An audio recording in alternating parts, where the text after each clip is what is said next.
Pa, meron po pala ako kailangang bayaran. Sa Ano yan? exam fee po. Kakarating-rating ko pa lang hindi pa nga ako nakakapagpahinga. Bayaran na naman kagad sinasalubong mo sa akin. Kailangan po kasi yun. Pag di ko po kasi siya nabayaran, di po ako makakapag-exam. Kahapon lang sabi mo kailangan magbayad ng matrikula, nagbayad tayo. Ngayon may kailangan ka na naman, araw-araw ba may kailangan ka? School po yun, Papa. Ano po magagawa ko? Naroon na ako. Alam mo naman na yung sweldo ng mama mo, hindi naman araw-araw, hindi naman linggo-linggo nagpapadala mama mo, di ba? Opo, pero di ba po nagpapadala naman po siya para sa mga exam ko po? Aba, Ano niya naman po may binabayaran sa projects ko din po. Minsan nga po, una po nagbabayad eh. magmamalaki ka.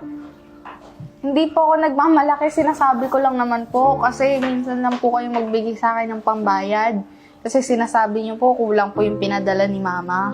Totoo naman, nakulang yung pinapadala ng mama mo. Kung hindi ako namamasada, ano kakainin natin sa kusina?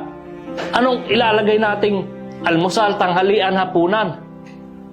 Pasalamat ka nga namamasada ako eh. Kung aasahan natin ang aasahan yung padala ng mama mo sa abroad, nga tayo dito parehas, anak. Nag-ano na nga